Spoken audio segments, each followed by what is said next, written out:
Completely mental for Martin Talbot!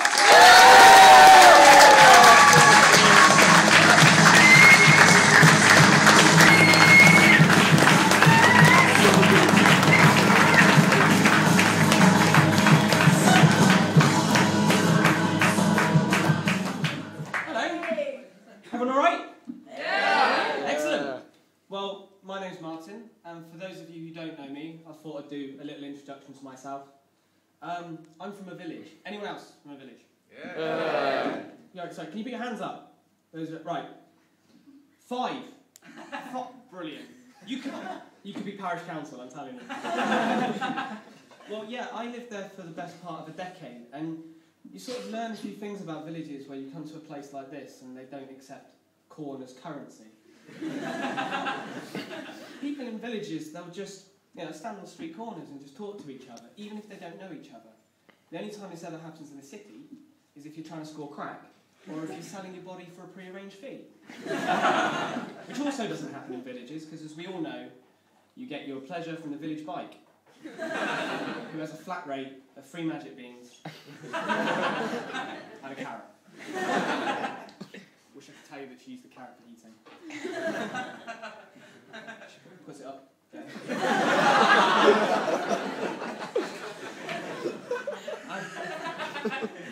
I once knew a girl who proudly called herself a village bike in school.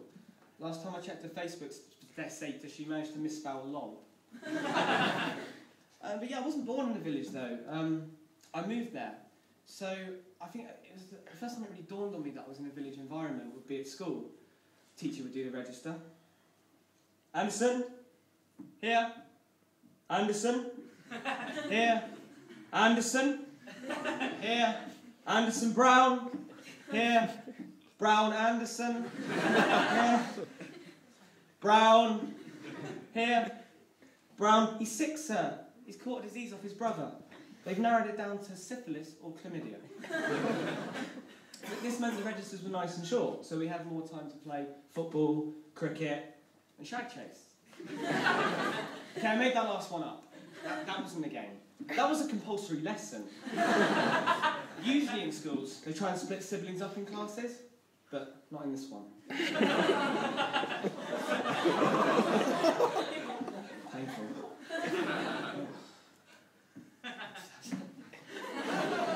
God, that memory.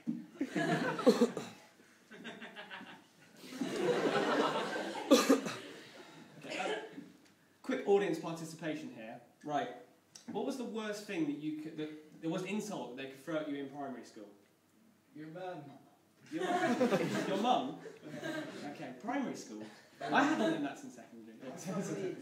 Oh yeah, yeah, well in my school it was Gaylord. Or if you went to public school, Lord of the Gays.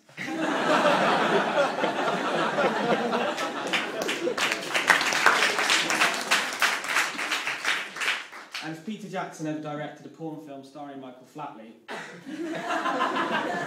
that's in the poster. I'm 22 now. I'm only 22, but I'm starting to feel quite old. And it's because of technology. Now, don't get me wrong, I'm not a technophobe. I'm not like my dad who thinks an Apple Mac is McDonald's latest attempt at a healthy option. It's the iPhone. Does anyone have an iPhone tonight? You must do. Can you hold it up for me? You don't usually need a second excuse to do this.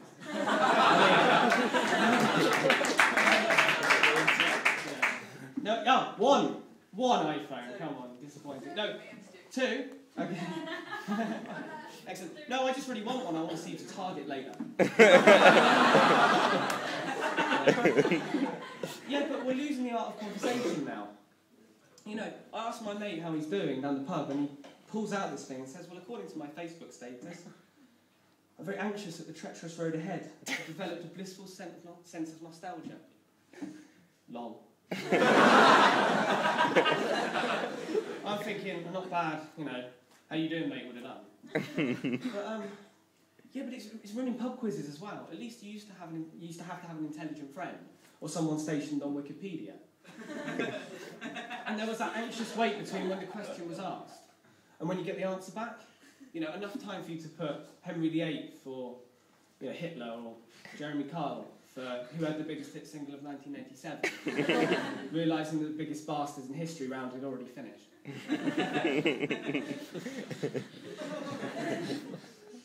It's not for effect, it's like actually dry. Yeah, realising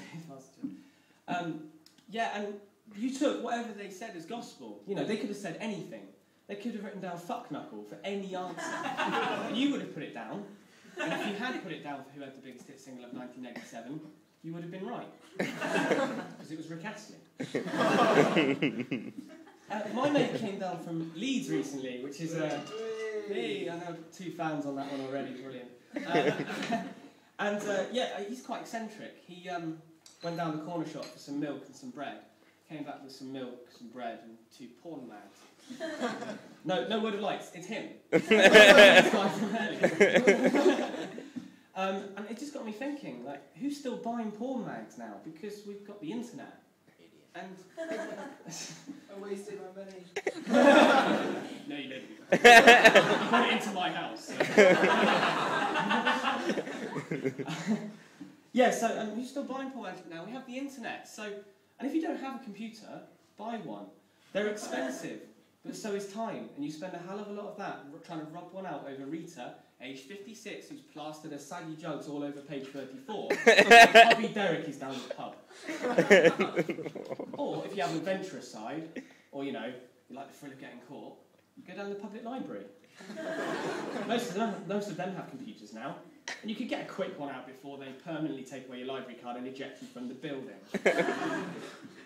But yeah, also, we have the internet, right? So, who's still watching Hollyoaks? Anyone? Yeah. Exactly. Why is that show still on? Because no one is watching that show thinking, the director has made a great decision in juxtaposing the chav and the goth to create an aura of social unrest. No, they're watching it because the people in it are fit. But there are loads of fit people on the internet doing all manner of unspeakable things for your pleasure.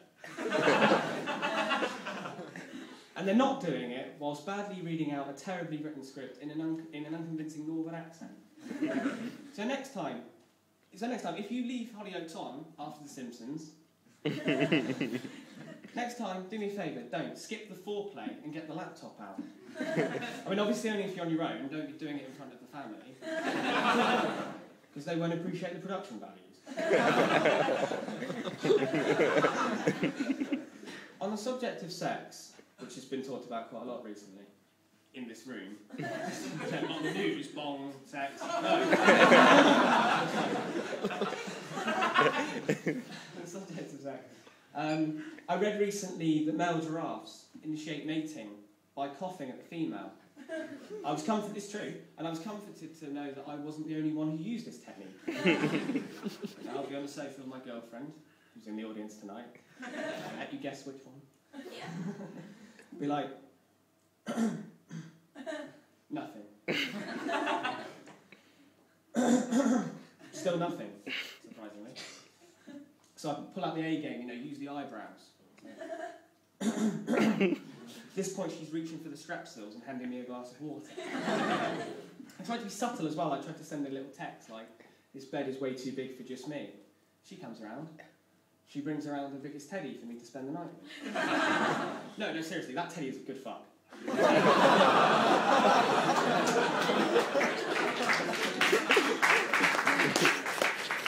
Colonel Jack.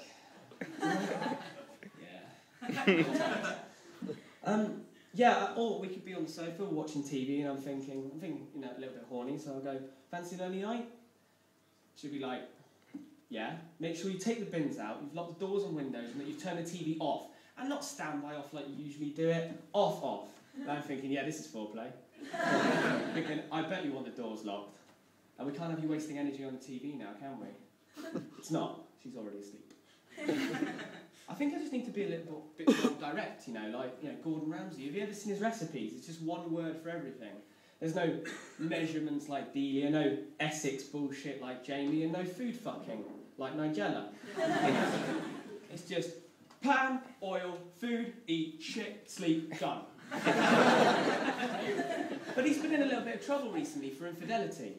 So I'd quite like to see what he's learned in sort of Gordon Ramsay Lover's Guide style. It'd be just bed, undress, kiss, caress, finger, fuck, done.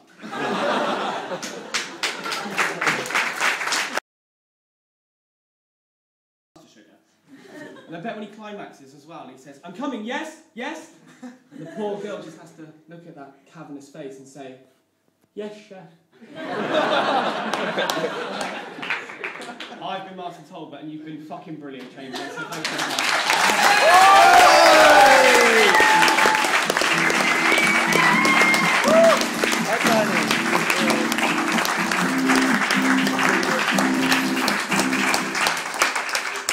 Right, that was the last act.